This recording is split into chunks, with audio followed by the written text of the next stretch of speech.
May mga taong nananalo at meron namang natatalo. Ito ang dahilan kung bakit ang ilan ay nakagagawa ng kasalanan na sa huli ay kanila rin palang pagsisisihan.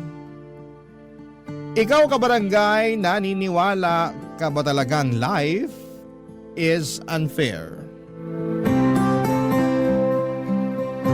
Dear Papa Dudut, maligayang araw po sa inyo at sa lahat. Ako po si Tino, 45 years old, isa akong hamak na tricycle driver lamang.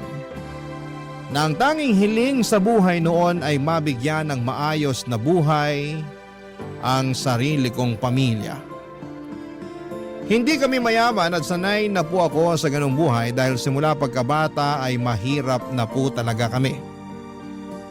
Siya miyembro ng pamilya ko noon at araw-araw kaming namumuhay sa isang kahig isang tukang buhay.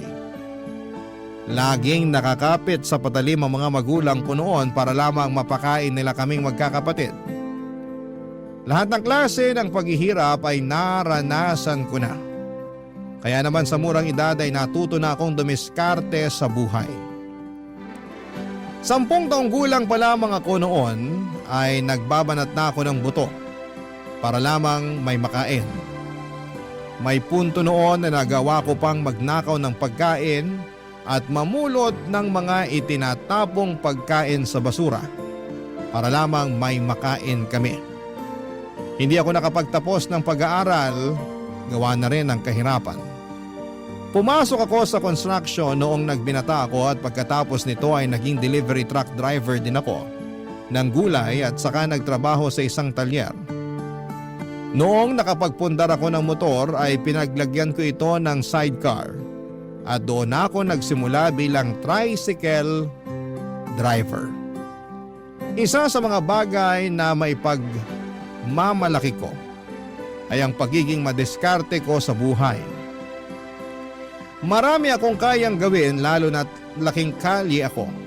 Ako ang palaging nilalapitan ng mga kapitbahay namin tuwing may gusto silang ipagawa o ipakumpuni. Kapalit nito ay nagbibigay sila sa akin ng maliit na halaga ng pera. Mapagkakatiwalaan ako sa lugar namin kaya kahit walang pinag-aralan ay isa ako sa mga nirerespeto sa amin. Yon ang dahilan kung bakit mabilis kong napaibig noon ang bagong saltang dalaga sa lugar namin na si Josefa.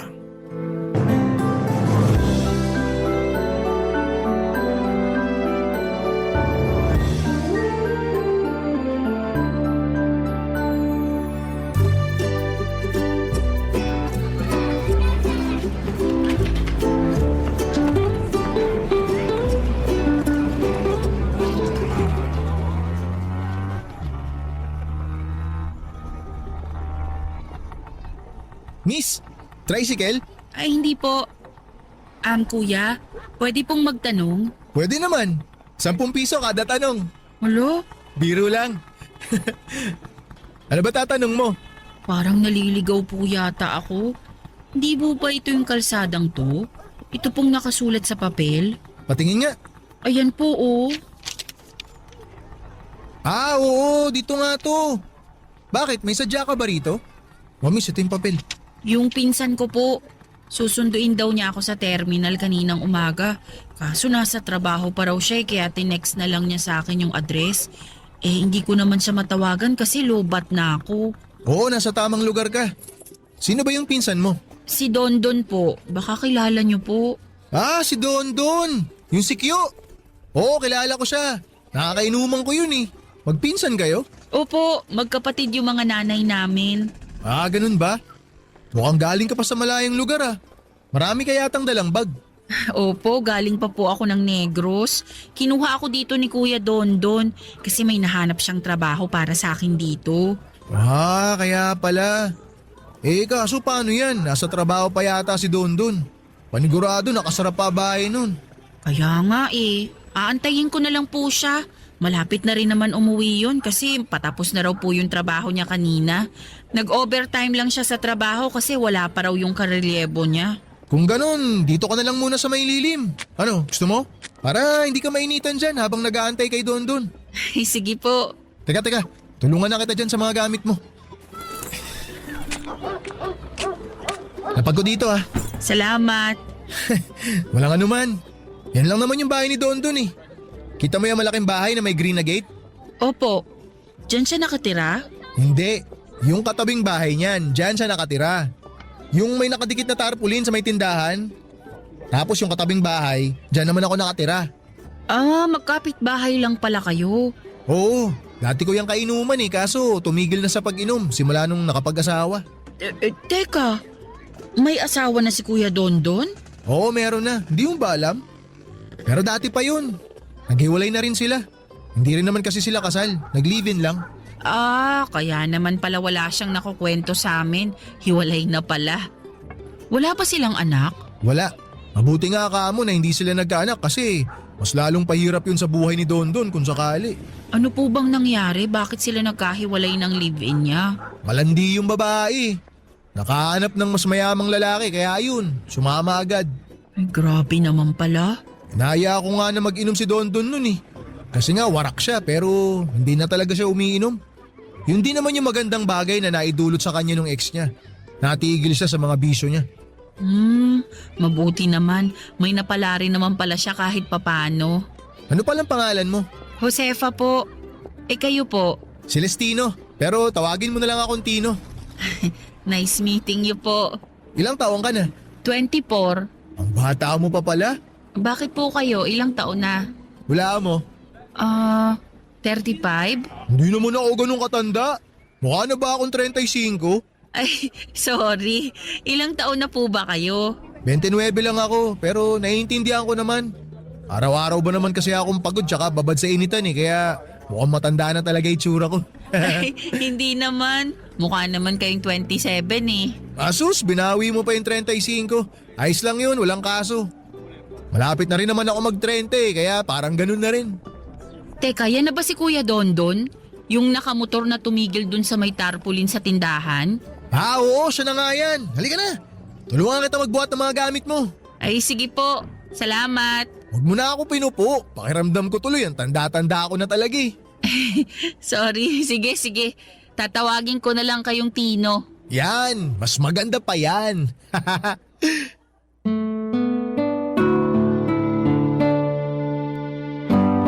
Nagtatrabaho bilang kasambahay si Josefa na mula pa sa Negros Oriental. Kinuha siya sa Maynila ng pinsan niya sa pag-asang makaahon sila sa kahirapan. Lumpo ang tatay nito samantalang ang nanay naman niya ay nangangatulong din. Yun siguro ang dahilan kung bakit agad kaming nagkasundo ni Josefa dahil pareho kaming mahirap. Bilang ako ang mas nakakaalam kung paano ang buhay sa Maynila, ako ang nagturo kay Josefa kung paano makisabay sa kalakaran ng syudad. Itinuro ko sa kanya kung paano ang mag-commute at kung paano mas makatipid sa mahal na buhay sa Maynila. Dahil malayo sa pamilya ay parang ako nang naging bagong pamilya ni Josefa. Lagi siyang lumalapit sa akin kapag kailangan niya ng tulong. Tuwing day off niya ay nagpapasama siya sa akin para mamasyal at umikot sa Kamaynilaan. Paborito niyang pinupuntahan ay ang mga mall, hindi para mag-shopping kundi para mag-ikot-ikot lang. Tahimik lang na tao si Josefa pero malaki ang ambisyon nito sa buhay. Marami siyang pangarap para sa sarili at sa pamilya niya. Mga pangarap na mahirap mang abutin ay pinipilit pa rin niyang makamit. Hindi ko alam kung bakit pero nagkaroon ako ng malambot na puso para kay Josefa. Para akong tagapagtanggol at gusto ko siyang protektahan sa magulong mundo. Sa mga sumunod na taong pagsasama naming dalawa bilang magkaibigan, ay mabilis na nahulog ang loob ko sa kanya. Niligawan ko siya at sinagot naman niya ako, Papa Dudut. Lumipas nga ang 2 taong pagsasama namin bilang magkasintahan ay nagkaroon kami ng isang anak.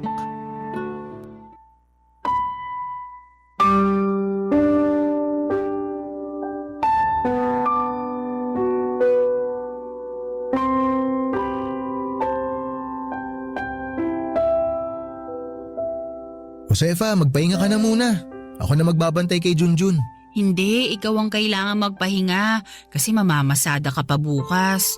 Mahirap magtrabaho ng walang tulog. Gusto ko rin naman masubukan na bantayan yung anak natin ng magdamag. Ikaw na lang kasi lagi nagpupuyat eh. Jesus, akala mo naman kaya mong gawin yun. Takot ka ngang buhatin si Junjun eh. Kailangan bang buhatin? Pwede naman siguro na nasa crib lang siya, di ba?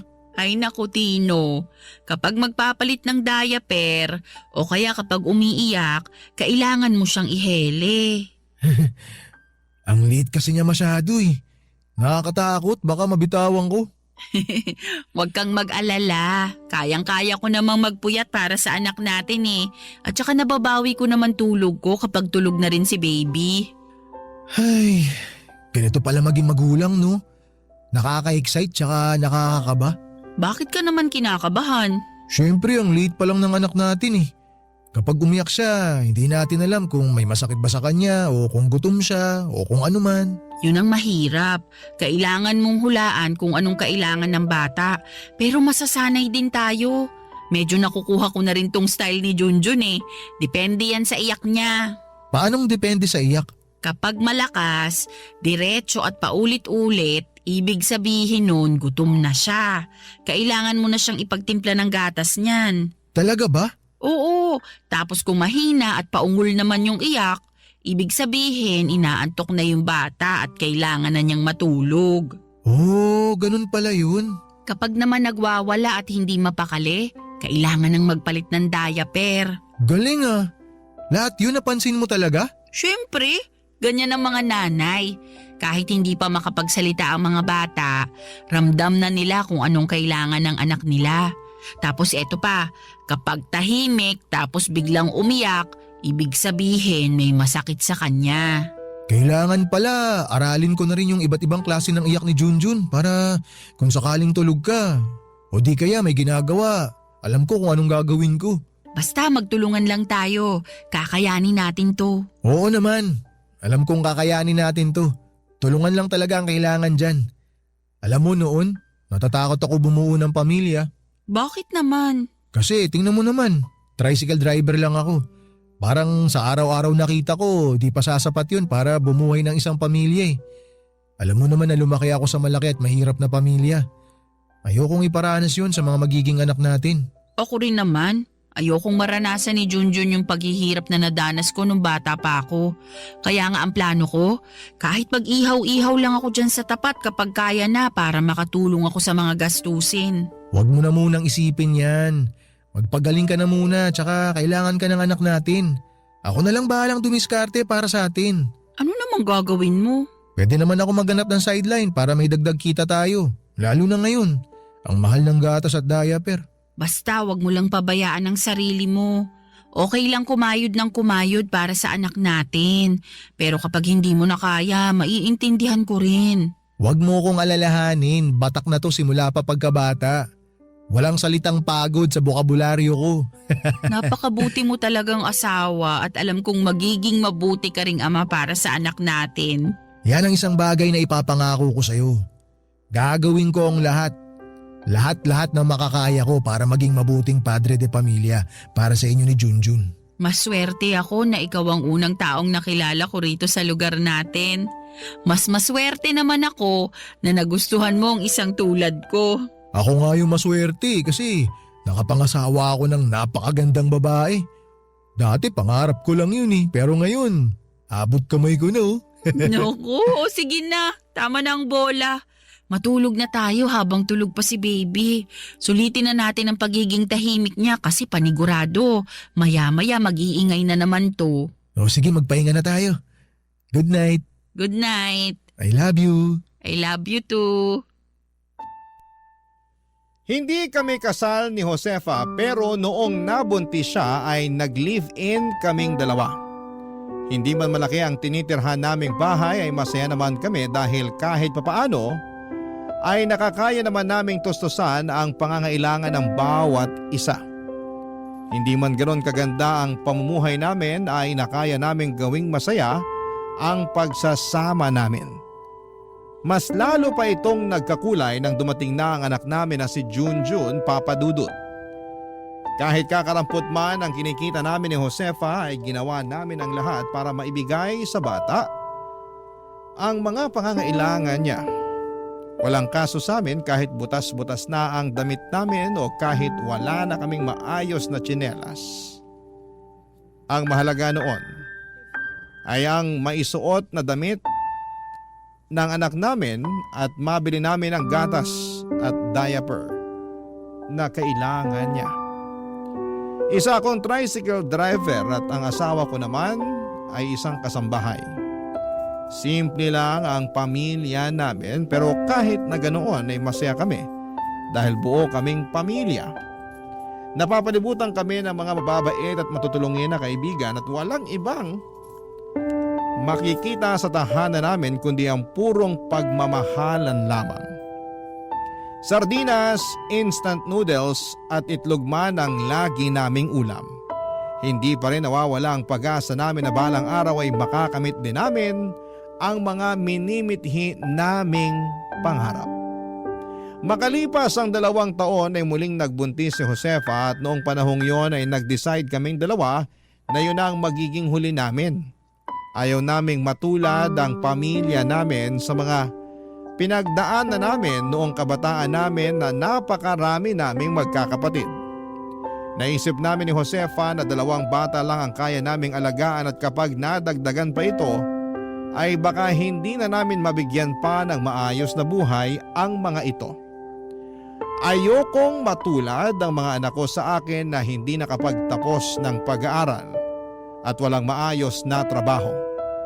Ipinangako ko noon sa mag-iina ko na gagawin ko ang lahat para maging maayos akong padre di pamilya at paninindigan ko yon sa abot ng aking makakaya. 5 taon ang dumaan simula nang ipinanganak ni Josefa ang pangalawang anak namin ay doon nasubok ang tatag ko noong nakaranas ako, Papa Dudut, ng isang napakalaking trahedya sa aming pamilya. Barangay Love Stories. Barangay Love Stories. 7 taong gulang na noon ang panganay namin samantalang 5 taong gulang naman ang pangalawa na si Maria. Sa isang pampublikong paaralan nag-aaral ang dalawa, grade 2 si Junjun at preschool naman si Maria. Noong mga panahong yon, maliban sa pagiging tricycle driver ay pinasok ko na rin ang pagiging food delivery rider. Bagong usbong lamang noong mga panahong yon ang ganong klase ng trabaho sa Maynila. At isa ako sa mga kauna-unahang delivery rider sa lugar namin. Malaki ang naitulong ng trabahong yon sa buhay naming mag-asawa. Sa kabilang banda mula sa pangangatulong ay nakahanap naman ng trabaho si Josefa sa isang factory.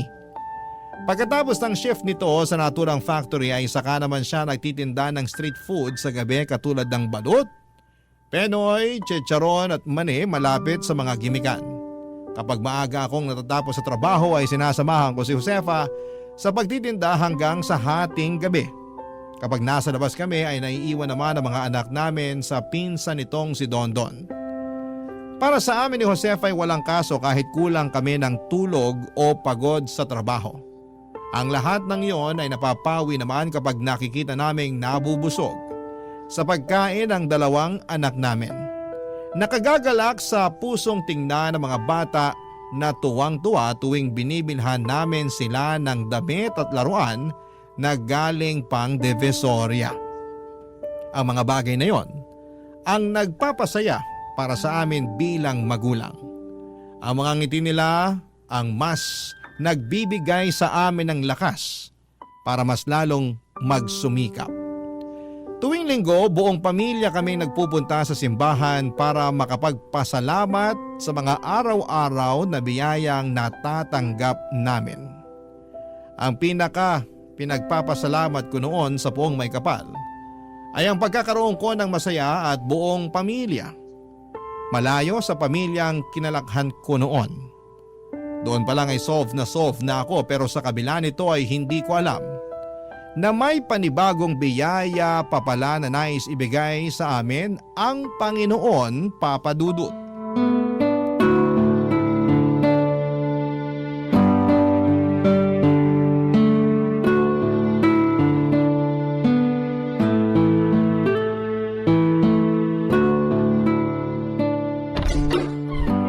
Josefa, nasaan ka? Tino, ikaw na ba yan? Nandito ako sa kusina.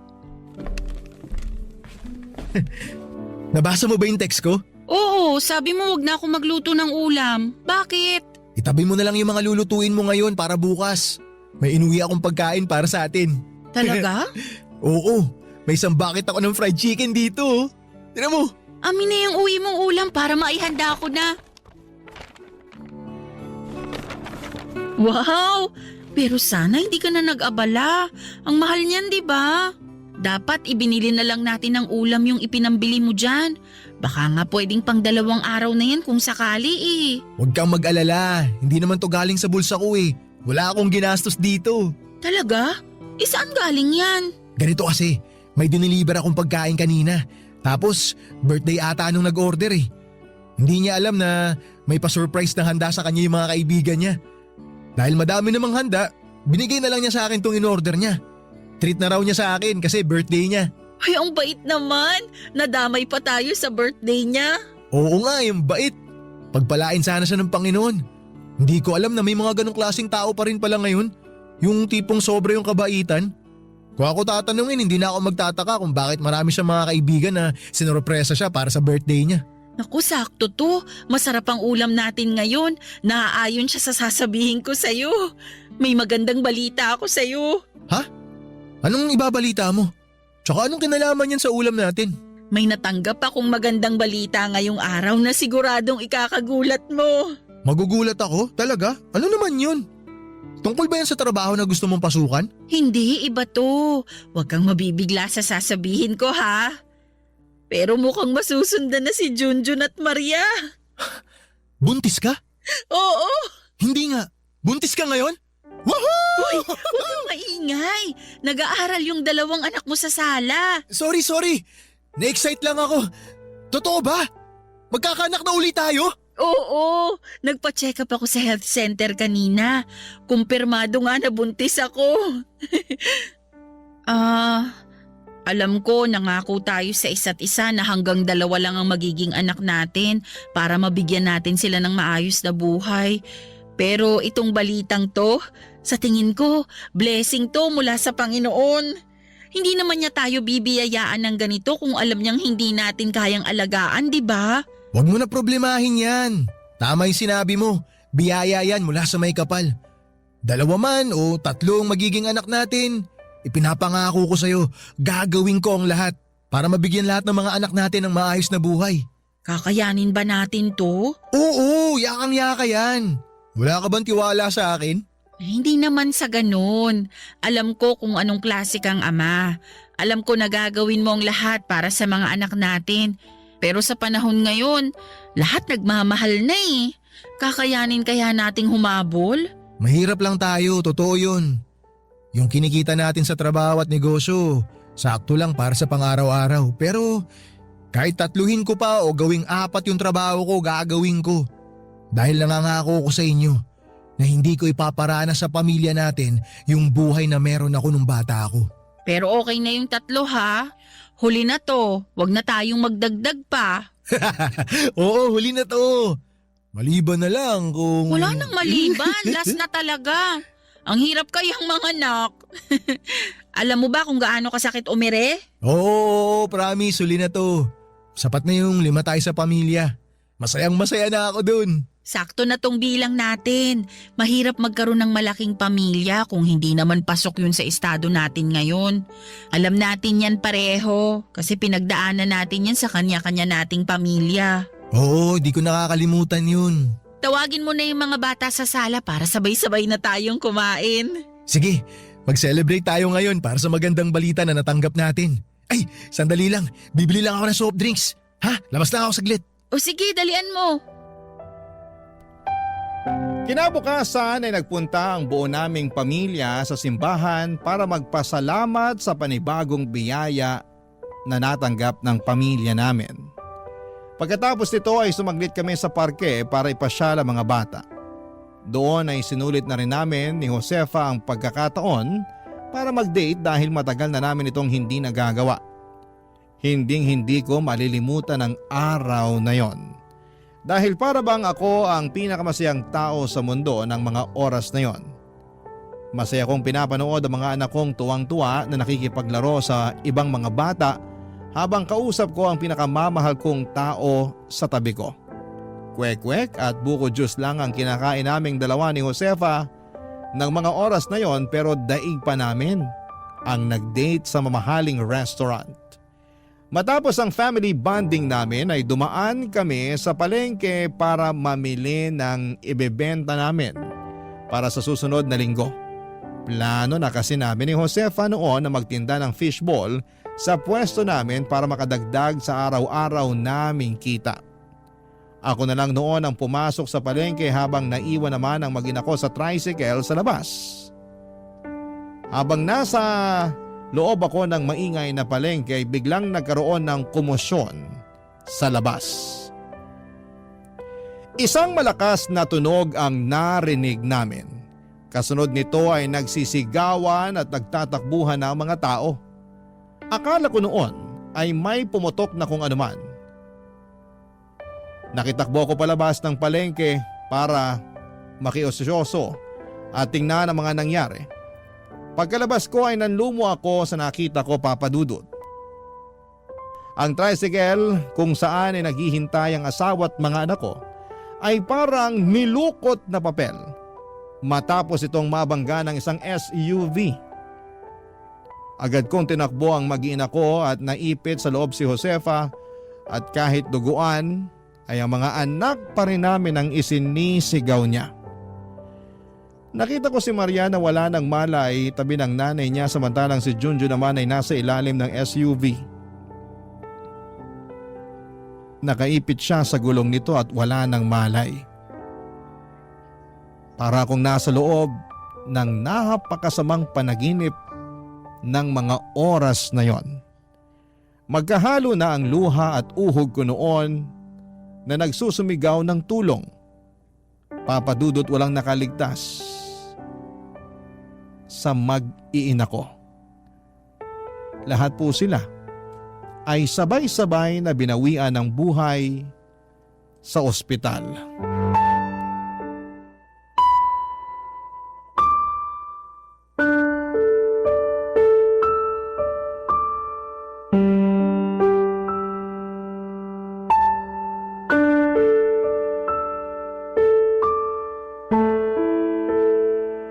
Tino, nag-request na ako ng tolda sa barangay para may mapwestuhan yung mga makikiramay habang nakaburol si na Josefa. Sabi ni Kap, magpapadala rin daw siya ng dagdag na upuan. Salamat Don sa lahat ng tulong mo. Wala na talaga ako ibang maasahan dito kundi ikaw na lang eh. Pasensya ka na kung naabala kita ha. Huwag mo isipin yan. Basta kapag may kailangan ka, sabihan mo lang ako. Salamat. Kamusta ka na? Mukhang kagabi ka pa yata gising ha. Gusto mo ba ako muna ang tumaw rito para makapagpahinga ka? Ako na lang muna magbabantay. Hindi na, salamat na lang. Ikaw dapat yung magpahinga kasi ikaw yung kagagaling lang sa trabaho. Sasamahan na lang kita. Pinsan ko si Josefa. Ako lang yung pinakamalapit niyang kamag-anak dito. Kaya marapat lang na bantayan ko rin siya pati na rin mga pamangking ko. Sige, ikaw bahala. Nga pala, heto. Nagpatak-patak pala yung mga nagtatrabaho sa bangko na binabantayan ko. Nagabot sila ng kaunting abuli para sa pamilya mo. Maraming salamat ha, pakisabi na lang sa kanila. Ano na palang balita dun sa nakapatay kina Josefa? Nahuli na ba siya ng mga pulis? Bale ang nangyari, siya mismo nagpunta sa mga pulis para isuko yung sarili niya. Nung nangyari yung aksidente, dumiretso siya sa pinakamalapit na presinto. Mabuti naman at hindi niya tinakasan yung mga kasalanan niya. Hiling ko talaga na mabulok sa kulungan yung taong yun. Walang hiya siya. Isang pamilya ang pinatay niya. Paano mabubulok wala nga siya sa kulungan ngayon. Ha? Anong ibig mo sabihin? Akala ko ba siya mismong sumuko sa mga pulis? Sumuko nga siya. Nakapagpiyansa naman. Baka nga malaya na siyang namamasyal ngayon eh. Ganun na lang yun? Hindi pwede. Dapat lumaban ka, Tino. Kailangan mong kasuhan yung taong yun para managot siya sa nangyari. Kailangan mo ipaglaban ang mag-iina mo. Hindi yan ganun kadali, Don. Paano hindi madali? Nakapatay siya ng hindi lang isa kundi 4 na buhay. Madali lang kasuhan yun. Tapos sabi mo, nakainom pa yung driver ng SUV, hindi ba? Oo. Galing daw sila sa inuman. Pero walang matibay na ebidensya na magpapatunay na lasing siya habang nagmamaneho.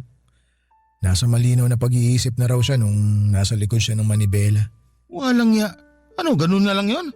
Hayaan mo na lang na walang hustisya makamit si na Josefa? Nagpunta sila rito kahapon. Kasama yung mga magulang niya. Nakiusap sila sa akin.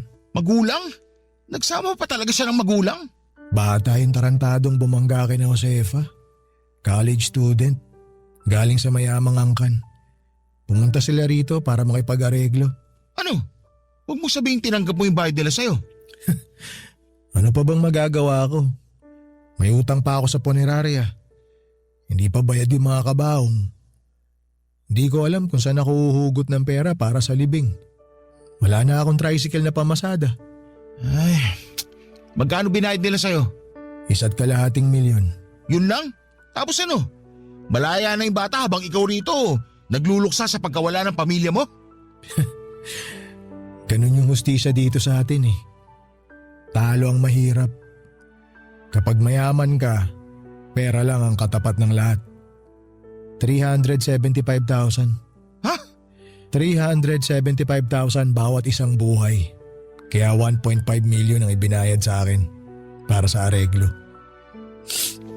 Yun lang ang halaga ng buhay ng mga taong mahal ko para sa kanila. 375,000. Ay, walang ya. Ang hirap tanggapin na may katumbas palang halaga ang buhay nating mahihirap. Sabi nga nila, ang hustisya para lang sa mayaman. Wala man tayo makukuha ang hustisya dito sa nangyari. May tiwala ako na may ganti ang tadhana. Hindi man siya mapaparusahan ng mga tao.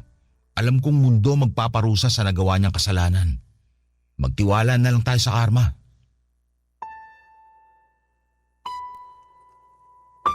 Kung may mas masakit pa sa salitang masakit, yun ang mga bagay na nararamdaman ko noong sabay-sabay na nawala mula sa akin ang mga taong pinakamamahal ko. Wala man akong pera at sapat na yaman sina Josefa Junjun Maria. At ang bata sa sinapupunan ng asawa ko ang naging kayamanan ko sa buhay. At yun ang ninakaw lang mula sa akin sa isang iglap. Pakiramdam ko noon ay wala na akong saysay sa mundong ito. Wala na akong dahilan para magpursige sa buhay at wala nang rason para ipagpatuloy ko pa ang mga plano ko sa hinaharap dahil wala naman ang mga taong kasama kong aabot nito. Papadudot, napakarami ko pang gustong gawin kasama ang mag-iina ko. Marami pa akong gustong iparanas sa kanila. Marami pa akong nais abutin at napakarami kong gustong gawin na hindi ko na kayang gawin pa dahil mag-isa na lamang ako sa buhay. Walang oras na hindi kumikirot o bumibigat ang dibdib ko dahil sa nangyaring trahedya sa buhay ko. Napakahirap tanggapin ang katotohanan. Hindi na nila ako makakausap at lagi ako nakatulala at malalim ang iniisip. Nang mga panahong yun ay parang mababaliw na ako sa sobrang sakit ng nararamdaman ko. Mas mabuti nga sana kung nabaliw na lamang ako para hindi ko na maramdaman ang sakit. Mabuti na lang at hindi umalis sa tabi ko ang pinsan ni Josefa na si Dondon. Siya ang nagpumilit sa aking kumain kahit wala akong ganang kumain. Daig ko pang nakaratay noon lalo na noong mailibing na ang pamilya ko. Ang tanging ginawa ko na lamang noon para makatakas mula sa sakit na nararamdaman ko ay ang matulog hanggang isang araw, isang ideya ang pumasok sa isipan ko na muling nagbigay sa akin ng lakas para muling bumangon. Papadudot. Barangay Love Stories. Barangay Love Stories.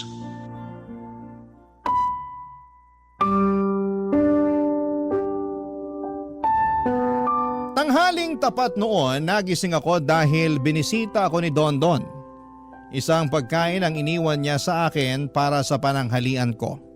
Kumakalam na ang sikmura ko noon pero hindi ko magawang kainin ang ibinigay na ulam ni Dondon. Mechado kasi yon, paboritong pagkain ng asawa ko. Tuwing naaalala ko ang mga bagay na gustong-gustong gawin ng mag-iina ko ay mas lalo lamang bumibigat ang dibdib ko. Ang ginawa ko na lamang gamit ang motor ko ay nag-stroll ako sa gitna ng tirik na araw. Habang nasa daan, isang bagay ang naisip ko. Gusto kong malaman kung saan nakatira ang binatang pumatay sa pamilya ko. Alam ko kung saang lugar nakatira ang binatang yon dahil naibalita ang nangyaring aksidente sa mga dyaryo. Ang problema ay hindi ko alam ang eksaktong address. Nagtungo ako sa lugar nila at nagtanong-tanong kung saan ang tirahan ng binatang naka-aksidente at nakapatay ng mag-iina ko. At mabilis ko namang natunto ng bahay nila. Malaki ang bahay nila, Papa Dudut. Talagang galing ito sa mayamang pamilya. Wala na sa garahe nila ang sasakyang bumangga sa mag-iina ko. Pero hindi na yon problema para sa kanila dahil may dalawa pa naman silang sasakyang nakaparada sa may garahe nila. Habang pinagmamasdan ko ang bahay ng taong sumira sa buhay ko, mas lalo pong tumindi ang galit na nararamdaman ng puso ko.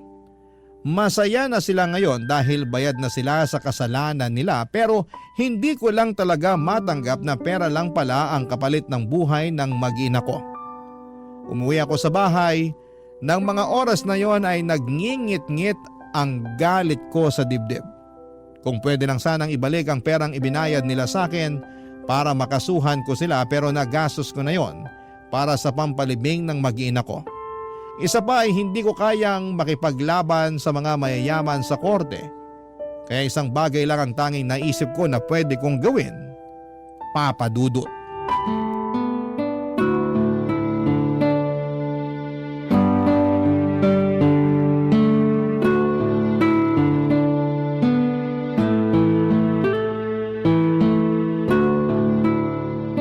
Knock-knock!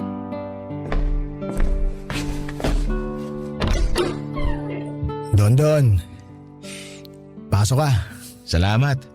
Dumaan lang ako para i-update ka tungkol sa lapida. Nagawa na rin yung mga lapida.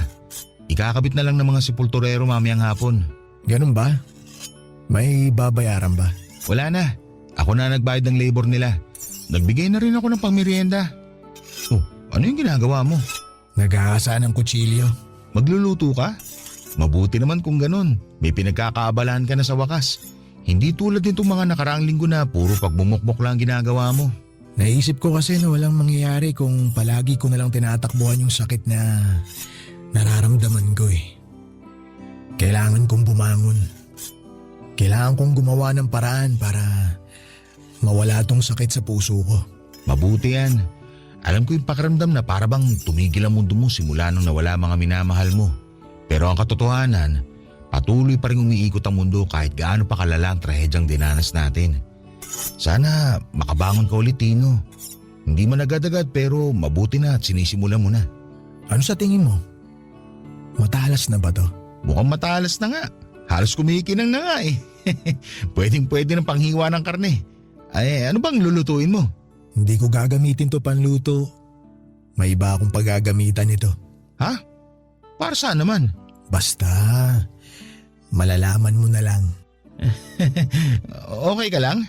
Bakit ganyan ka magsalita? Nakakatakot ka. Huwag kang mag-alala. Okay lang naman ako. Okay na okay ako. Okay, sige. Tawagan mo na lang ako kapag may kailangan ka. Papasok na ako sa trabaho. Sandali lang. May tanong ako sa'yo. Oh, ano yun? Alam mo ba kung ano yung ibig sabihin ng kasabihang mata sa mata, ngipin sa ngipin? Oo. Hindi ba tungkol yan sa pag-iiganti? Mata sa mata. Kung anong ginawa sa'yo, yun din ang gagawin mo sa kanila. Ngipin sa ngipin, kung ano ang nawala, yun din ang kukunin pabalik. Tama. Mata sa mata. Bakit mo natanong yan? Wala naman. Sandali lang. Anong pinaplano mo? Mata sa mata, di ba? Kung ano yung nawala, yun din ang kukunin. Plano mo ba magiganti sa taong pumatay sa mag-iina mo, Tino? Ito na lang yung nakikita kong paraan para matanggap ko yung katotohanan. Hindi mapapanatag ang puso ko hanggat hindi ko nakukuha yung tamang hustisya para sa mag-iina ko. Teka, huwag kang magpadalos-dalos. Wala sa mga kamay natin ang hustisya, Tino. Kung ano man yung pinaplano mo, pag-isipan mo muna yung mabuti. Nakapagdesisyon na ako. Gagawin ko to para sa pamilya ko. Sigurado ka bang magugustuhan ng pamilya mo tong gagawin mo? Gugustuhin ba ni Josefa na ipagiganti mo sila? Sa tingin ko, hindi. Kaysa makamit ang hustisya, mas gugustuhin ni Josefa na lumayo ka sa panganib.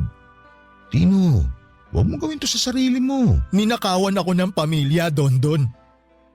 Hindi pwedeng nakaupo na lang ako rito habang yung pumatay sa mag-iina ko malaya pang nakakalakad sa mundong to.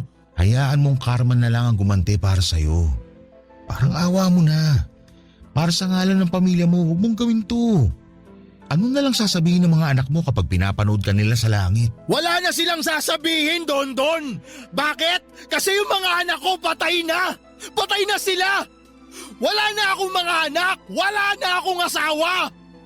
Wala na akong pamilya. Ano ginawa ko para mabigyan ng ganitong klaseng parusa? Naging mabuting tao naman ako ha! Bakit ganito yung nangyari sa buhay ko? Sirang-sira na ako, Dondon. Lugbok na ako. Hindi ko kaya. Kung gagawin mo yung pinaplano mo, ano na lang ipinagkaiba nyo nung taong pumatay kina Josefa? Gusto mong ipasa yung sakit na nararamdaman mo sa ibang tao? Paano yung mga taong nagmamahal sa kanya? Paano ako? Naisip ba niya ako nung binangga niya yung pamilya ko? Aksidente yung nangyari. Walang may gusto dun. At sigurado akong pinagsisiyan na rin ng taong yun yung nangyari. Hindi lang ikaw yung nasaktan sa pagkawala nila Josefa. Kami rin. Lahat tayo nasasaktan. At mahirap tanggapin ang katotohanan pero kailangan. Kaya pakiusap. Pag-isipan mo itong gagawin mo. Pakiusap, Tino.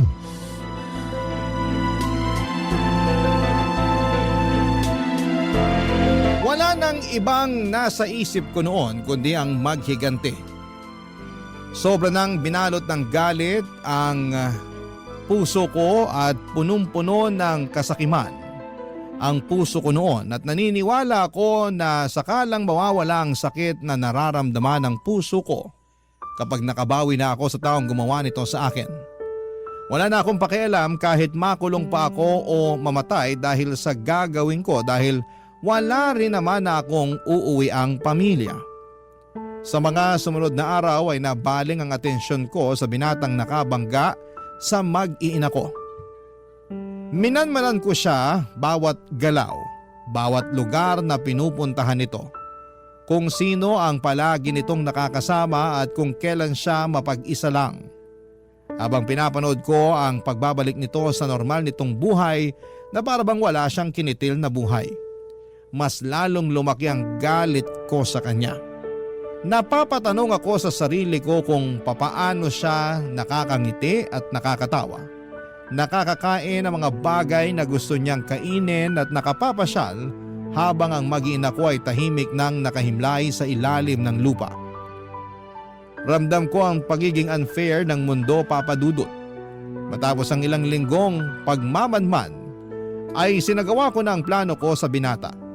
Inabangan ko siya sa parking lot ng kanilang eskwelahan. Ilang oras ako naghintay at nagtago sa parking lot na yon. Di kalayuan mula sa sasakyan nito ay nasakto namang ginabi siya sa eskwelahan nila. Kaya wala nang katao-tao noon sa nasabing parking lot. Noong makita ko siya, napapalapit na sa kanyang sasakyan, bitbit ang mga gamit nito. Ay nilabas ko na ang hawak kong patalim mula sa bag ko. Naglakad ako papalapit sa kanya pero natigilan ako sa kinakatayuan ko nang bigla na lamang itong huminto sa tapat ng kanyang sasakyan. Ibinaba nito sa sahig ang suot nitong bag at mga libro. Nakayuko lamang siya habang nakasandal ang ulo nito sa bintana ng kanyang sasakyan. Maya-maya ay napaupo ang binata at nagsimula itong humagulhol na parang bata. Doon mismo ay nakaramdam ako ng awa sa kanya. Para bang ang matigas kong puso ay naging malambot. Napagtanto ko na bata lamang siya. Isang bata na nakagawa ng kasalanang hindi niya ginusto. Nang mga oras na yon ay binalik ko na lamang ang patalim sa bag ko. Saka ako nagsimulang maglakad papalayo, Papa Dudut.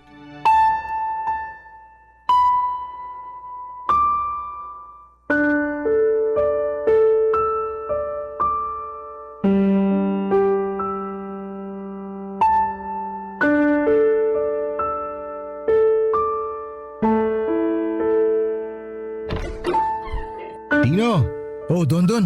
kanina pa kita inaantay. Sorry, pumasok na ako sa loob ng bahay mo. Hindi naman kasi nakalak yung pinto. Ba't nandito ka? Wala ka bang trabaho ngayon? Wala, off ko ngayong araw. Hihiram sana ako ng tools mo. Inaayos ko kasi yung motor ko. Pero kanina pa ako katok ng katok dito, walang sumasagot. Kaninang hapon pa ako rito. Nung gumabi na, nagsimula na akong kabahan. Naalala ko yung napag-usapan natin nung tungkol sa paghihiganti mo. Akala ko… Nasa likod yung tools ko. Sandali, kukunin ko. Tino, bakit may dala kang kutsilyo sa labas? Wala to. May ginawa ka bang masama? Saan ka galing? May pinuntahan lang ako. Huwag mo nang alamin kung saan. Kinakabahan ako sa iyo eh. Parang awa mo na, Tino. Sabi mo sa akin na wala kang ginawa na ikasisira ng buhay mo. Wala. Nagpahangin lang ako sa labas. Na may dalang kutsilyo? Para saan? Ba't kailangan mo magdala ng kutsilyo? Ay, oo na, sige na, aamin na ako. Para sa isang tao tong kutsilyong daladala ko. Para to sa taong pumatay sa pamilya ko. Tino. Minanmanan ko siya ng ilang linggo. Inaral ko lahat ng galaw niya para maisagawa ko yung plano ko. Gusto ko siyang patayin. Gusto kong tapusin ang buhay niya, Dondon. Hindi ko matanggap na masaya siya sa buhay niya ngayon. Samantalang ako, patuloy na naghihirap dahil sa pagkawala ng mag-iina ko. Gusto ko siyang managot sa ginawa niya. Gusto ko ng hustisya. Pero hindi ganong klaseng hustisya ang kailangan mo. Hindi mo kailangan pumatay ng tao para lang makabawi sa nangyari sa pamilya mo. Tino naman. Huwag kang mag-alala. Wala akong ginawang masama sa kanya. Kahit tingnan mo pa tong kutsilyong inuwi ko. Wala tong bahid ng dugo. Kung ano man yung iniisip mo, hindi yun nangyari. Wala kang masamang ginawa habang nasa labas ka. Hindi ko tinuloy yung plano ko. Biglang nagbago yung isip ko nung nakita ko yung bata ng malapitan. Bakit nagbago yung isip mo? Hindi ko kaya. Kahit gaano kalaki yung galit na nararamdaman ko, hindi ko kayang pumatay ng tao. Kasi alam mo sa sarili mo na hindi sadya yung nangyari. Alam ko rin na mabait kang tao at hindi mo magagawang kumitil ng buhay. Hindi ka ganong klaseng tao, Tino. Kaya ka nga minahal ni Josefa Hindi ko na alam kung anong gagawin ko. Ang sakit pa rin Paano ko ba maaalis tong pakiramdam na to sa dibdib ko? Pagod na ako. Pagod na ako umiyak. Pagod na ako. Wala tayo ibang magagawa kundi damahin lang yung sakit. Walang gamot dyan Antayin mo na panahon na magpagaling sa sugat dyan sa puso mo. Mamamanid lang yan hanggang sa dumating ang araw na masasanay ka na rin sa sakit. Alam mo, naisip ko, sana nadamay na lang ako sa aksidente. Sana kasama na lang ako sa mga namatay para hindi ako yung naiwang nagluluksa rito. Huwag mo sabihin yan. May rason kung bakit ikaw yung naiwan. May dahilan kung bakit ikaw yung natitirang nabuhay. Ano yung dahilan? Bakit ako? Bakit ako lang? Hindi ko alam masagot pero kung akong tatanungin mo, sa tingin ko, nabuhay ka para ipagpatuloy yung naiwang alaala ng pamilya mo. Nabuhay ka kasi kailangan mo ipagpatuloy kung ano man yung mga pangarap na nasimulan nyo bilang pamilya. Tuparin mo ang mga bagay na yun. Alang-ala sa kanila. Hindi ko alam kung kaya kong gawin yun. Hindi ko nga alam kung paano ako magpapatuloy. Alam mo, mas maganda siguro kung magpakalayo-layo ka muna. Saan naman ako pupunta? Dito na ako lumaki. Nandito ang pamilya ko. Hindi ba nabanggit mo na may probinsyang nanay mo? Doon ka magpunta. Doon ka magsimula ng panibagong buhay. Doon ka magsimula ulit. At kapag handa ka na, kapag tanggap mo na ang lahat, bumalik ka rito para ipagpatuloy kung ano man ang iiwan mo rito. Pag-iisipan ko. Papadudot, pinakinggan ko ang mga sinabi sa akin ni Dondon. Hindi paghihiganti ang solusyon sa sakit na nararamdaman ko. Nagpakalayo-layo ako, Papadudot, at umuwi ako sa probinsya ng nanay ko. Doon ay pilit kong kinalimutan ang malagim na trahedya na nangyari sa pamilya ko. Masakit na magsisimula ulit ako ng panibagong buhay na wala na mga taong inaasahan kong makakasama ko hanggang sa pagtanda ko. Pero wala akong ibang choice kundi ang magpatuloy sa buhay sa ngalan na rin nila Josefa, Junjun at Maria. At ang baby namin na hindi na naipanganak pa. Wala na akong balita sa binatang nakaaksidente sa pamilya ko. Kung saan man hahantong ang buhay nito, ang Diyos na po ang bahala sa kanya. Hinihiling ko na lang na sana ay may natutunan siya sa nangyari para sa ganon ay hindi masayang ang buhay na nawala ng dahil sa kanya. Papadudot, hindi na po ako nakapag-asawa pang muli. Ang sabi sa akin ng pamilya at mga kaibigan ko, subukan ko raw ulit na buksan ang puso ko dahil bata pa naman ako. Pero hindi ko pa kayang gawin yon sa ngayon kahit na 7 taon na ang nakakalipas. Nagigilty kasi ako sa isipin na kapag nag-asawa ulit ako, ay para bang pinapalitan ko na ang pamilya ko. Hindi ko po alam. Siguro kung may nilaan sa akin ng Panginoon ay tatanggapin ko po yun ng buo.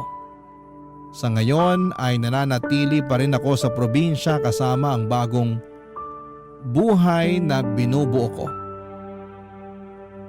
Hindi po ako nakakabalik pa sa Maynila at wala na akong planong bumalik doon dahil ipinapaalala lamang nito sa akin ang mga matatamis at mapapait na alaala ng nakaraan ko. Dito na po nagtatapos ang kwento ko, masalimuot pero patuloy pa rin na lumalaban sa buhay. Muling maligayang araw po sa inyong lahat. Ang inyong forever kapuso at kabarangay, Tino. Walang perpektong relasyon ngunit hindi tama na tayo ang magiging dahilan upang tuluyang masirang pagsasamang ating iniingatan. Minsan kapag kinukulong ang isang ibon ay mas lalo lang niyang gustong lumaya at kumawala. Ikaw, kabarangay, maluwag ka ba sa iyong partner? Dear Papa Dudut, habang may buhay, may pag-asa.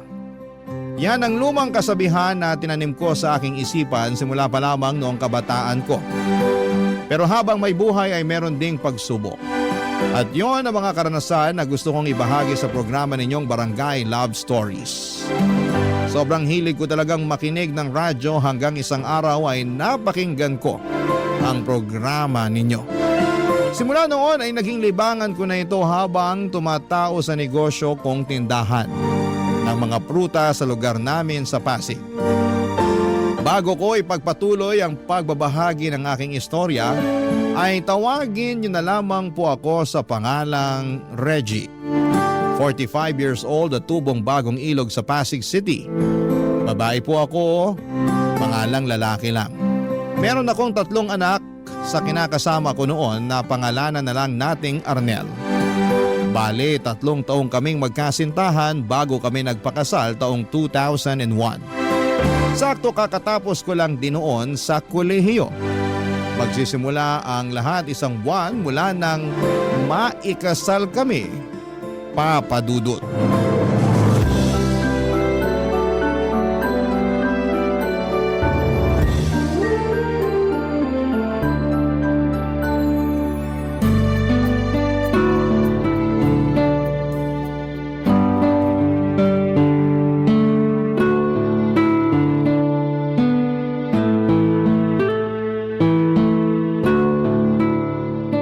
Oh, mahal. Bakit nakabihis ka naman yata ng formal dyan? May lakad ba tayo na hindi ko alam? Para makapagbihis na rin ako. Nako, mahal, wala naman tayong lakad. Saka ako lang ang aalis. Ha? Saan ka pupunta? May job interview kasi ako. Tagal na nun nakaschedule eh. Kinakabahan nga ako pero naniniwala ako na makakaya ko naman lusutan yun. Ano? Teka, bakit ngayon mo lang sinabi sa akin yung tungkol sa bagay na to? Pasensya ka na kasi nawala na rin sa isip ko. Paanong nawala sa isip mo? Pwede ba yun? Oo naman. Maniwala sa'yo. Sinadya mo talaga na hindi sabihin sa akin eh. Bakit ko naman gagawin yun? Ewan ko sa'yo. Basta, hindi ka pupunta dyan sa interview mo na yan, sinasabi ko sa'yo. Ha? Bakit ko naman gagawin yun? Nakabihis na ako oh.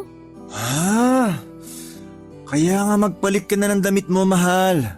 Huwag ka na umalis. Hindi mo na kailangan pumunta sa interview o magtrabaho pa kasi kayang-kaya na kitang buhayin. Seryoso ba yan? Alin? Yung sinabi ko na kaya na kitang buhayin? Oo, pati yung ayaw mo akong pagtrabahuhin. Hindi kasi yan yung unang beses na sinabi mo yun sa akin eh. Sinabi mo na rin sa akin yan nung mag-boyfriend-girlfriend pa lang tayo. Buti naman natatandaan mo pa. Kasi seryoso ako nung sinabi ko yon. Ayaw kita magtrabaho. Gusto ko na ako nalang gagawa nun kasi ako ang padre de pamilya. Sana maintindihan mo na wala naman akong masamang intensyon dahil lang pinagbabawalan kita, mahal. Naiintindihan ko naman, pero hindi ko pa rin mapigilang malungkot. Bakit ka naman nalulungkot? Kasi alam mo naman na pangarap kong makapagtrabaho, di ba? At kahit na may trabaho ka na at kaya mo naman akong buhayin, gusto ko pa rin sanang subukan at samantalahin yung pagkakataon na wala pa tayong anak. Alam ko, pero di ba ang mga babae ay dapat nasa bahay lang at ang mga lalaki ay naghahanap buhay? Paano na lang kung magkaanak na tayo? Paano mo maalagaan yung baby natin kung pumapasok ka sa trabaho? Kita mo na, hindi ka nakasagot kasi alam mong tama ako. Marami sa mga mag-asawa nagkakahiwalay kasi madalas di sila magkasundo dahil yung asawang babae mas abala pa sa trabaho niya kaysa asikasuhin ng pamilya at mga anak nila. Karamihan din sa mga anak kaya napapabayaan lang. Paanong di mangyayari yun kung hindi naman nasusubaybayan ng isang ina ang paglaki ng mga anak nila, di ba? Ayoko mangyari yun sa pamilya natin. Kaya please lang, huwag ka nang pumunta dyan sa interview mo. Nanghihinayang lang talaga ako. Matagal ko rin kasi hinintay ito eh. Sigurado na ilang araw ko rin tong iisipin at kahit sa pagtulog ko maaalala ko pa rin to. Basta isipin mo na lang na mas pinili mo yung pamilya natin kaysa sa pangarap mo. Makakalimutan mo rin yung tungkol sa bagay na yan pag tumagal-tagal. Tsaka baka panahon na para palitan mo yung pangarap. Paano ko naman gagawin yun? Itatak mo sa isip mo na dapat mas mahalaga na sa'yo yung pamilya natin at wala nang iba. Ako, ikaw, at ang magiging mga anak natin. Dapat pamili lang natin ang prioridad mo, mahal. Hindi ibang tao, hindi kaibigan mo, o kahit na anong trabaho pa yan. Ako yung lalaki sa pamilya. Ako yung padre de pamilya, kaya ako na rin ang bahala sa lahat. Dito ka na lang sa bahay at maging mabuting asawa sa akin. Papadudod distrikto ang asawa kong si Arnel at kung ano ang sinabi niya ay yon ang masusunod. At isa na nga doon ay ang pagbabawal niya sa aking magtrabaho kahit na gusto ko sanang makatulong sa kanya at habang wala pa naman kaming anak. Pareho naman kaming college graduate at ang laki ng panghihinayang ko sa aking kurso dahil hindi ko man lang nagamit. Pero dahil nga ayaw ng asawa ko na magtrabaho ako ay nagpasakop na lamang ako sa kanya. Ang ibig sabihin ay sinusunod ko siya, papadudot. Lumipas sa mga buwan at na-promote si Arnel bilang manager ng isang kilalang fast food chain na matagal na niyang pinagtatrabahuhan simula pa lamang nag-aaral kami. Marketing management kasi ang tinapos niya at masaya naman siya sa usad ng kanyang karera ng mga panahong yon. Samantalang ako naman ay naging abala sa pagiging housewife. Masaya naman ako sa ginagawa ko dahil naaasikaso ko ng mabuti ang munti naming pamilya ni Arnel. Pero nandun pa rin ang lungkot at panghihinayang sa ibang bagay na pwede ko pa sanang magawa. Lalo na yung may kinalaman sa inaral ko. Kung hindi nyo kasi na itatanong ay graduate ako ng accountancy. Noong sumunod pang buwan ay nabuntis na nga ako at naging maselan yon kaya pansamantala kong nakalimutan ang aking lungkot tungkol sa mga bagay na hindi ko na magagawa dahil magiging nanay na ako. Sa halip ay nag-focus ako sa aking pagbubuntis hanggang sa matagumpay kong naisilang ang panganay naming anak ni Arnel. Sa awa naman ng Diyos ay malusog naman ang baby girl namin. Makalipas nga ang 3 buwan matapos kong manganak ay may binalita ang mister ko sa akin, Papa Dudut.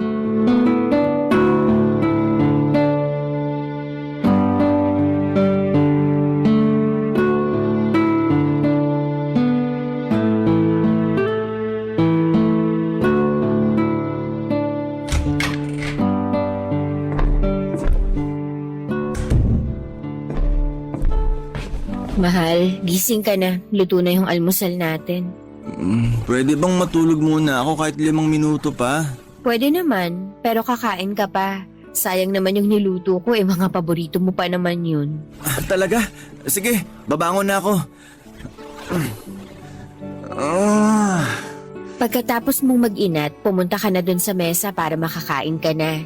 Dito muna ako sa kwarto kasi may mga tupiin pa akong damit na hindi ko nagawa kahapon. Gawa ng nag-alaga ako kay baby.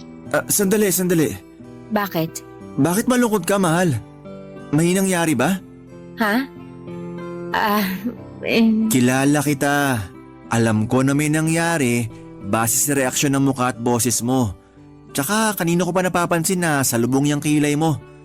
Kaya sabihin mo na sa akin kung may problema ba. Sige, pero umusog ka muna kasi uupo ako sa kama. Tabihan kita para magkausap tayo. Buti pa nga. Umupo ka na rito sa tabi ko. Ano ba kasing nangyari? Hindi kasi ako mapakali, mahal. Saan? Bakit? Kasi 1 linggo na akong hindi dinadatnan. Tapos naisipan kong mag-PT kasi malakas yung hinala ako na buntis ako. Oh, tapos? Nag-PT ka nga? Oo, Anong resulta? positive. Buntis ulit ako, mahal. Yahoo! Ang galing naman! Nakadalawang anak agad tayo! Pwede bang huminahon ka lang? Baka magising yung baby natin. Sige ka, ikaw magpapatahan sa kanya pag umiyak siya. Ay, oo nga pala. Pasensya na kasi na-excite lang talaga ako. Hindi ko napigilan. Buti ka pa, masaya. Ako kasi hindi. Ha? Bakit naman? Biyaya kaya yung mga bata? Andun na tayo sa biyaya nga yung mga bata. Pero kasi 3 buwan pa lang yung panganay natin. Tapos magkaka-baby ulit tayo. Pag pinanganak ko yung pangalawa natin, siguradong hindi na ako magkakandaugaga sa pag-aalaga sa kanilang dalawa. Diyan pa nga lang sa panganay natin, hindi ko na magawang maligo o makapagsuklay ng buhok man lang kung wala ka rito para buhatin yung baby natin. Ngayon pa lang, nakikita ko na mahihirapan ako ng husto. Alam nga namang hindi mo ituloy yung pagbubuntis mo nang dahil lang sa bagay na yon. Gusto mo ba na ipalaglag natin yung baby natin? Kilabutan ka nga sa sinasabi mong yan. Bakit ko naman gugustuhin ipalaglag yung anak natin? Hindi ko naman sinabing gusto mo. Pero nagrereklamo ka na mahihirapan kapag naging dalawa na yung baby natin. Kaya yan lang yung nakikita kong solusyon para di ka na mahirapan. Kabaliwan pa rin yun kasi anak natin yung pinag-uusapan natin dito. Gusto mo bang usigin ako ng konsensya ko habang buhay? Siyempre hindi. Pasensya ka na kung nasabi ko yon. Medyo magulo na rin kasi isip ko. Hindi ko na alam yung gagawin. Baka kasalanan ko rin naman kasi lumalabas na nagrereklamo ko. Mga anak naman natin yung inaalagaan ko. Hayaan mo na. Wala ka naman masamang ginawa kaya wag mo nang sisihin yung sarili mo. Hindi ko lang din mapigilang matakot kasi ligtas ba sa akin na magbuntis kahit halos kapapanganak ko pa lang? Ligtas naman siguro pero hayaan mo. Dahil magpapaalaga naman tayo sa doktor. Hindi kita pababayaan ngayong daladala mo dyan sa sinapupunan mo yung pangalawa nating anak. Salamat, mahal. Walang anuman. At salamat din kasi sobra mo akong pinasaya ngayon na unti-unti nang lumalaki ang ating pamilya. Papa Dudut, may nangyari sa amin ni Reggie makalipas lamang ang 3 buwan matapos kong ipanganak ang panganay namin. Bumalik na rin kasi sa normal ang menstruation ko pagkalipas ng 2 buwan dahil hindi naman ako breastfeeding.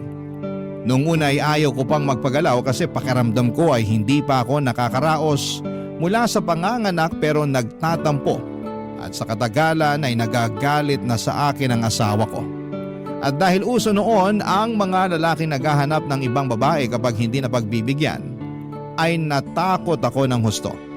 Kaya naman tinis ko na lamang ang sakit sa aking katawan na nararamdaman ko ng mga panahong yon para mapagbigyan ko lamang ang gusto ng asawa ko. Pero hindi ko akalain na mabubuntis niya agad ako. Aaminin ko na gumuho ang mundo ko nang nalaman ko na magkaka-baby ulit kami ni Arnel dahil nga maliit pa ang panganay namin. At mas lalo kong naisip na imposible na akong makapagtrabaho nito kasi matatali ako sa pag-aalaga sa mga anak namin. Akala ko noong una ay sweet yung hindi ka gustong pagtrabahuhin ang asawa mo.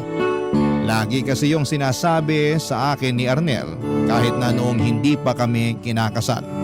Pero habang tumatagal ay lumiit ng lumiit ang mundo ko na umiikot lang sa 4 na sulok ng bahay namin at pakiramdam ko ay nasasakal na ako sa aming relasyon, Papa Dudut. Barangay Love Stories. Barangay Love Stories. Papa Dudut, inopen up ko kay Arnel na nangangarap pa rin ako makapagtrabaho para magamit ko naman ang pinag-aralan ko. Pero nagalit lamang siya sa akin at sinabi niyang makontento na lamang ako sa pagiging nanay sa mga anak namin at asawa sa kanya. Masama ang loob ko pero nag-focus na lamang ako sa panganay namin at sa pagbubuntis ko sa pangalawa naming anak. Hindi nagtagal ay nakaya ko namang pagsabayin ang pagdadalang tao habang nag-aalaga ng bata. At dumating yung araw na matagumpay ko ulit na naisilang ang anak namin. Kaso, makalipas lamang ang 5 buwan pagkatapos kong mga anak ay nabuntis na naman ako ni Arnel. Mas lalo kong naisip na nilalayo ako ng asawa ko na matupad ang kagustuhan kong magtrabaho kapag malaki na ang mga anak namin. Kaya nga nagpatong-patong na lamang ang mga sama ng loob ko sa kanya. Pero ayoko naman yung dibdibin masyado dahil kailangan pa ako ng mga bata at nang ipinagbubuntis ko ng mga panahong yon, Papa Dudut.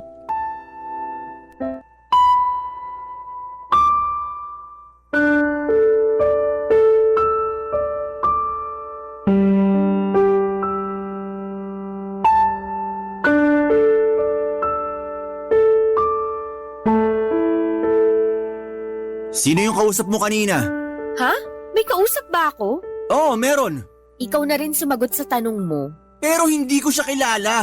Kaya tinatanong ko kung sino siya at kung bakit kailangan mo siyang kausapin. Hindi mo ako kailangang sigawan. Naririnig kita, Arnel. Magkaharap lang tayo, Kumalma ka nga dyan. Kakalma ako kung sasagutin mo na yung tanong ko. Hindi ko alam ang pangalan niya, pero mabait naman siya kaya kinausap ko. At kaya pala todo ngiti ka rin dyan, no? Ano bang pinagsasasabi mo? Hindi pa ba halata? Nagseselos ako. Bakit mo naman pagseselosan yung tao? Wala naman siyang ginagawa. Nagkwentuhan lang kami sandali kasi tinanong ko siya kung bago lang ba siya sa kinukuhanan natin ng tubig. Sa ngayon ko lang din siya nakita kaya kinausap ko. Bakit kasi kailangan mo pa siyang tanungin? Hindi ka na lang manahimik dyan at pabayaan mo yung tao na magtrabaho.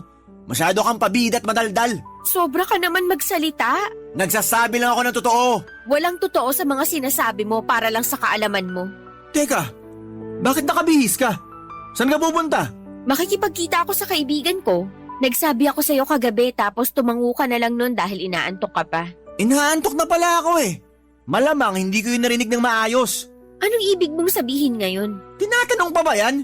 Hindi ka aalis. Arnel naman! Kahit na ano pang sabihin mo, dito ka lang sa bahay natin. Napakainit sa labas tapos kakaladkirin mo mga anak mo. Nasisiraan ka na ba ng ulo? Baka mapabayaan mo lang sila.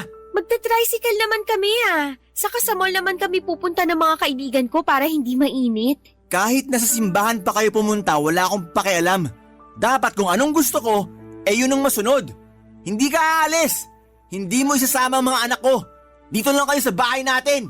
Ano ba kasing masama sa paglabas ko Gusto ko lang naman maiba yung paligid ko kasi nagsasawa na ako rito sa bahay natin. Hindi mo ba yun naiintindihan? Laging ikaw na lang yung nakakalabas sa ating dalawa. Paano naman ako? Malamang kailangan ko lumabas para pumasok sa trabaho ko. Hindi lang yun.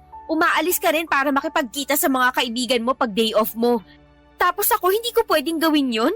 Sobra naman yata yun, Arnel. Hindi na tama yun. Yung hindi tama ay ang itsura mo. Ano namang mali sa itsura ko? Posturang-postura ka eh. Kung sa mall lang naman kayo pupunta ng mga kaibigan mo, bakit kailangan mo pang mag-ayos ng gusto? Siguro may lalaki kang pinagagandahan, no? Wala akong pinagagandahang lalaki at wala na ba akong karapatan na mag-ayos ng sarili, lalo lalabas ako? Hindi mo na kailangan magpaganda dahil may asawa at anak ka na. Hindi ko naman nakakalimutan yun ah. Hindi naman pala eh. Pero kung umasta ka dyan, mukhang nakakalimutan mo ng pamilyado ka. Baka akala mo na wala na sa isip ko yung delivery boy ng tubig na kinausap mo kanina. Ewan ko sa'yo, para ka namang tanga eh. Paulit-ulit tayo. Kung ano-anong iniisip mo wala namang katotohanan yung mga binibintang mo sa akin. Bakit ko naman gagawin yun mahal kita, saka yung mga anak natin? Sige nga. Hindi ko alam. Kaya nga para di na ako magkaganito, sundin mo na lang ako. Di ba, masunurin ka namang asawa? Patunayan mo sa akin na marunong ka sumunod sa mga gusto kong mangyari para hindi na tayo mag-away pa.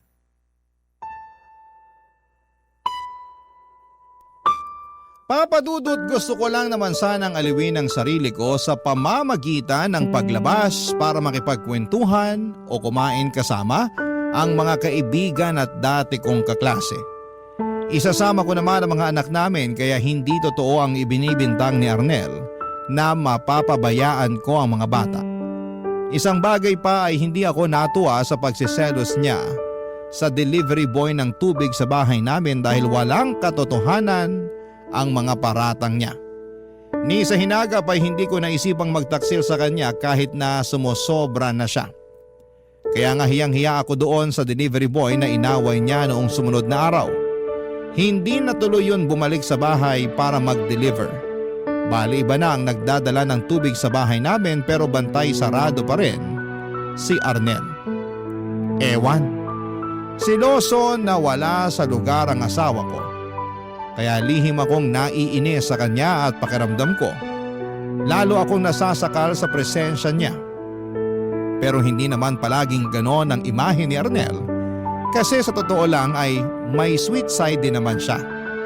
Bagay na nagustuhan ko sa kanya noong nililigawan pa lamang niya ako, Papa Dudut.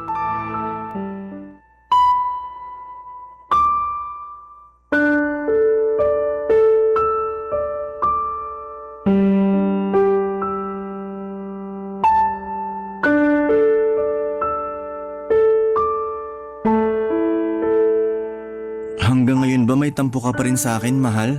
Paano ko sabihin kung oo, magagalit ka ba sa akin? Hindi, pero malulungkot ako. Bakit naman? Kasi iisipin ko na hindi mo naiintindihan na pinoprotektahan lang kita laban sa mga manyak sa labas ng bahay natin. Kaya madalas kitang pagbawalan na umalis. Hindi na kasi natin sigurado yung panahon. Baka mamaya may mangyari sa inyo ng mga anak natin pag lumabas kayo ng bahay. Arnel naman, hindi naman ako siguro ganun katanga para hindi isipin yung kaligtasan namin ng mga anak natin sakaling lumabas ako, di ba? Prioridad ko pa rin naman yun. Hindi ko ipapahamak ang sarili ko pati na yung mga bata. Tungkol naman dun sa mga sinasabi mong manyak, sa itsura kong to na mukha ng losyang dahil sa pag-aalaga ng 2 bata at buntis pa sa pangatlo natin, pag-iinteresan pa ba nila? Baka nga makita pa lang nila ako, tumakbo na sila palayo sa akin kasi napagkamalan nila akong aswang. Di bali ng ganun.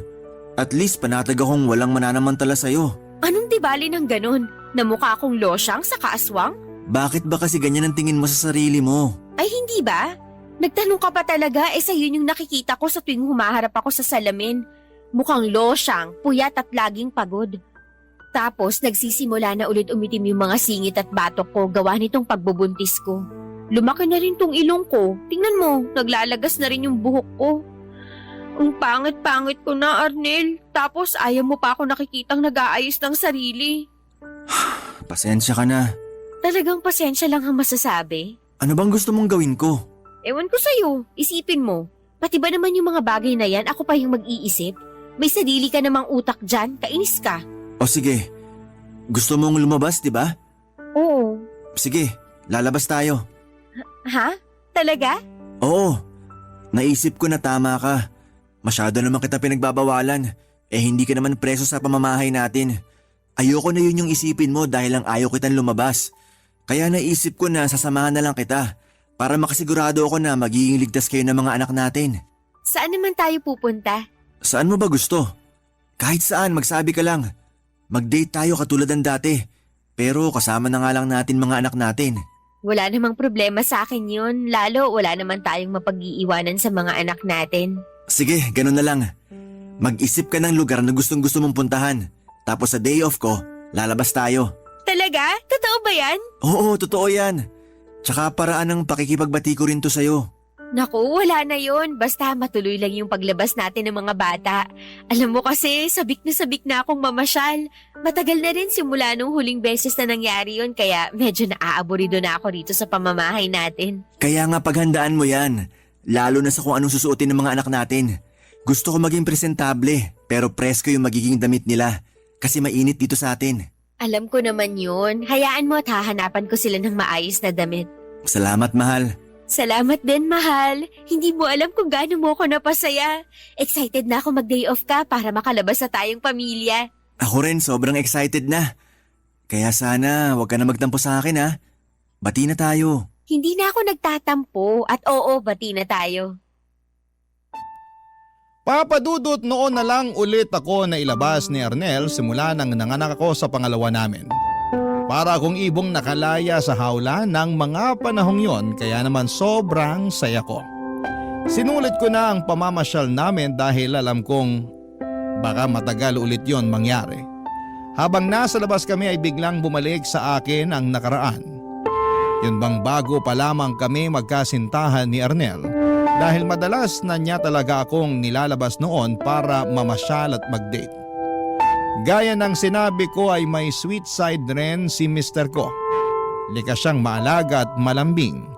Kaya nga nagustuhan ko siya ng husto kasi pakiramdam ko ay nasa kanya na ang lahat ng katangiang hanap ko sa isang lalaki. May pangarap din siya sa buhay at lagi niyang sinasabi na hindi niya ako pababayaan.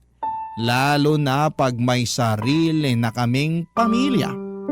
Kaya nang dahil sa date naming yon, papadudot ay naramdaman ko ulit na maging malaya at maging masaya. Barangay Love Stories. Barangay Love Stories. Papadudot mali siguro talaga na umasa ako na magbabago pa si Arnel, lalo na sa pagiging seloso niya. Dahil pagkatapos ng date naming yon ay tumindi ang pagsiselos na nararamdaman niya. Hindi niya makalimutan yung mga nakasalubong naming tao na napatingin sa akin ng panahong yon. May sinabi pa siya sa akin na ginusto ko raw na habulin ang tingin ng mga kalalakihan dahil sa pananamit ko.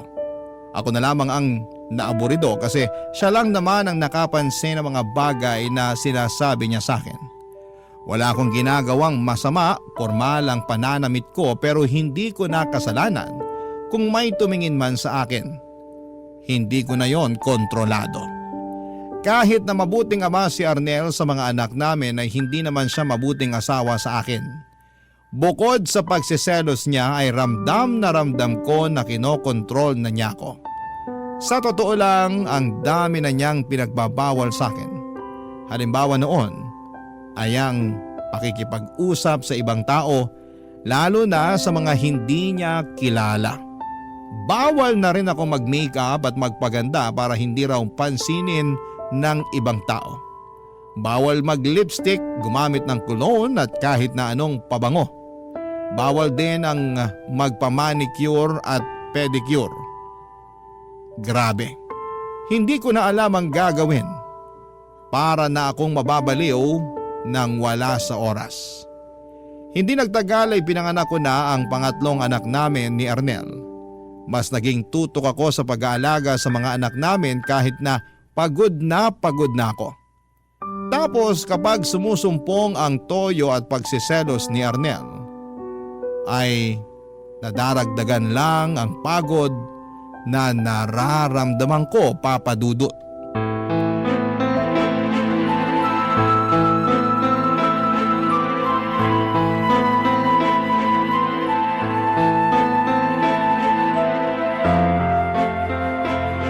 Peste namang buhay to, oh! Ano bang problema mo? Nagtanong ka pa talaga? Eh, ikaw yung problema rito. Anong ako? Paano nga ako ay kararating lang natin mula sa pagsisimba tapos biglang ako naging problema? Oo! Kasi bakit mo masyado kang maganda? Ano bang pinagsasasabi mo? Hindi mo ba nakita yung lalaking katabi mo sa jeep kanina? Kung toro titing sa hita mong lintik ka eh. Kung bakit kasi hindi ka nakinig sa akin na imbes na magpantalon, nagbistida ka. Tapos yung katabi mong lalaki, panay sulyap naman sa'yo, pero hinahayaan mo lang. Hindi ko alam yung mga pinagsasasabi mo. Saka wala namang problema sa suot ko Mas dapat nga na magbestida sa simbahan kaysa pantalon. Sinasabi mo ba na ayos lang din natitigan ka ng mga lalaking yon? Syempre hindi. Lumalabas kasi na gustong gusto mo eh. Kunwari ka pa na hindi mo alam. Hindi ko naman talaga alam, lalo na karga ko yung anak nating bunso. Saka kahit na alam ko, sigurado na hindi ko yun gugustuhin dahil may asawa na akong tao. Hirap sa'yo, masyado kang malisyoso, nakakasama ka ng loob eh. May gana pa talagang sumama yung loob mo. Ilang beses ko bang dapat sabihin sa'yo na gusto lang kitang protektahan laban sa mga manyak na yon? Baka naman nasa isip mo lang yan. Anong sinabi mo? Sabi ko, baka nasa isip mo lang yan. Yun bang minamanyak ako ng ibang tao kahit hindi naman? Masyado mo lang binibigyang kulay lahat ng bagay kasi praning ka. Ako pa talaga naging praning rito? Sino pa ba? Alangan namang ako o yung kapitbahay natin, ikaw lang naman yung ganyan sa atin. Paulit-ulit mong sinasabi na gusto mo lang akong protektahan laban sa mga manyak dyan sa labas. Pero hindi naman ganun yung nararamdaman ko. Kasi, di ba, dapat pakiramdam ko ligtas ako sa'yo, pero bakit hindi? Anong hindi? Bakit? Ano bang nararamdaman mo? Sige nga. Na habang tumatagal, mas natatakot na ako sa'yo at sa pwede mong gawin sa akin dahil dyan sa walang katuturan mong pagsiselos. Bakit ka ba nagkakaganyan? Hindi ka naman ganyan dati Bakit bigla ka nalang naging seloso nang wala sa lugar? Siguro kasi kasalanan mo rin. Paano naging kasalanan ko? Kasi binibigyan mo ako ng dahilan para magselos. Pinagsasasabi mo dyan, hindi yan totoo. Totoo yun kasi yun yung nararamdaman ko. Katulad na lang kanina. Walang ibig sabihin yung nangyari kanina. Hindi ako naniniwala sa'yo. Bahala ka sa buhay mo kung hindi ka maniwala. Hindi ko na problema yun. Ganon? Sige, halika rito. Bakit? Anong gagawin mo sa akin? Sa hindi pa rin talaga ako mapanatag na wala lang yung nangyari kanina eh. Sabi mo bahala ako, di ba? Kaya nga halika rito. Kasi kukumpirmahin ko lang kung hindi ka nasabik nung tinitigan ka ng dalawang lalaki sa jeep. Ano? Nababaliw ka na ba? Baliw na kung baliw. Pero di ako matatahimik hanggat hindi ako nakakasigurado. Ano ba hinihintay mo? Hubarin mo na yung panloob mo. Ha? Bakit ko naman gagawin yun? Kasi gusto kong tingnan at amuyin para makasigurado ako na hindi ka nga nakaramdam ng pananabik. Huwag mo nang hintayin na ako pa yung maghubad dyan sa'yo. Dalihan mo na!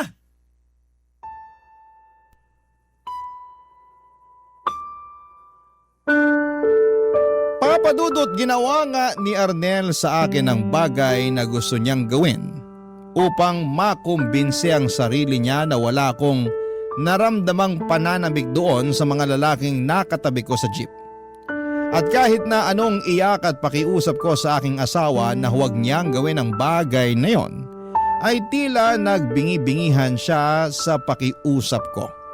Matapos noon ay nagalit ako sa kanya pero mas galit pa rin siya sa akin.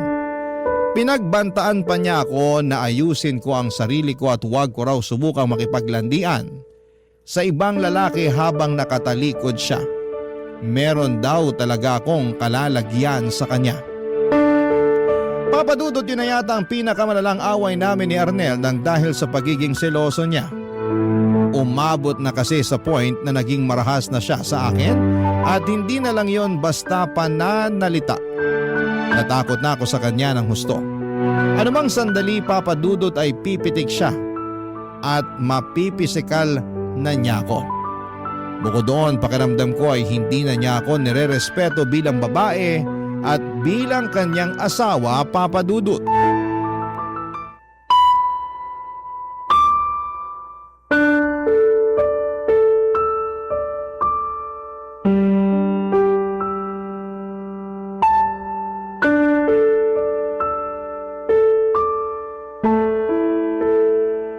Mahal, sige na.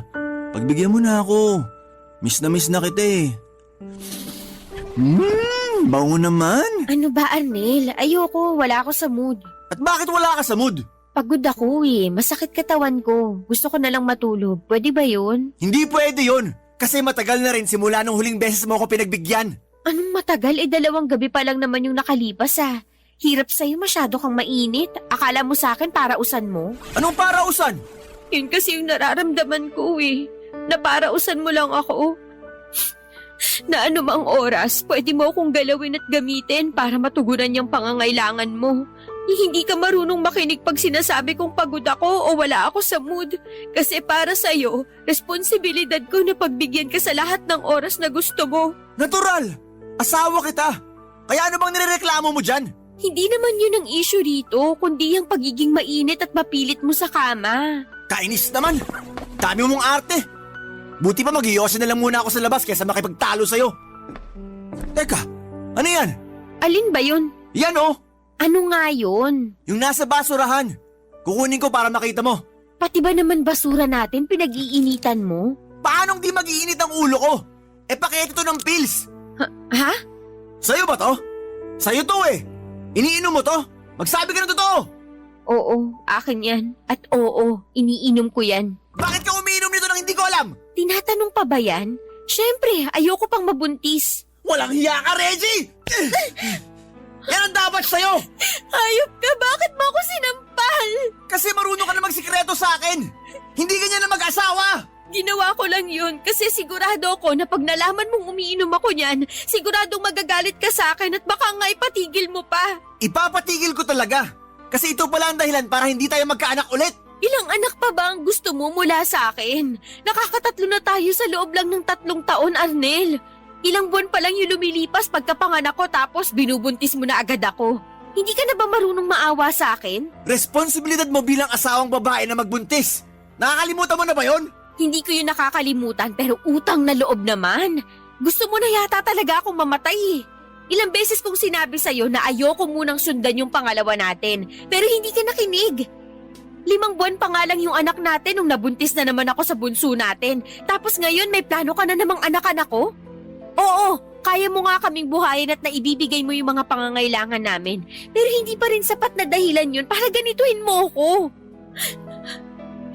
Sinabihan na rin tayo ng doktor natin na delikado para sa akin na mabuntis agad. Lalo hindi pa nakaka-recover yung katawan ko sa panganganak. Pero hindi ka marunong makinig. Mahalaga lang sa'yo yung sarili mo. Hindi mo na ako inisip. Alam mo, hindi totoo yan! Yun yung totoo. Dahil yun ang nararamdaman ko. Hindi mo na ako ginalang bilang asawa mo. Tapos, hindi mo na rin ako nirespeto bilang tao. Kung ganyan lang din naman ang gagawin mo sa akin, bakit hindi mo na lang ako patayin ngayon?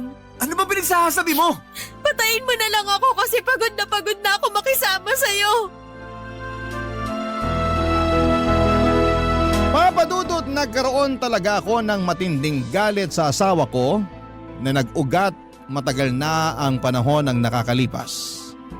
At magpahanggang ngayon ay hindi pa rin tuluyang nawawala ang galit na yon.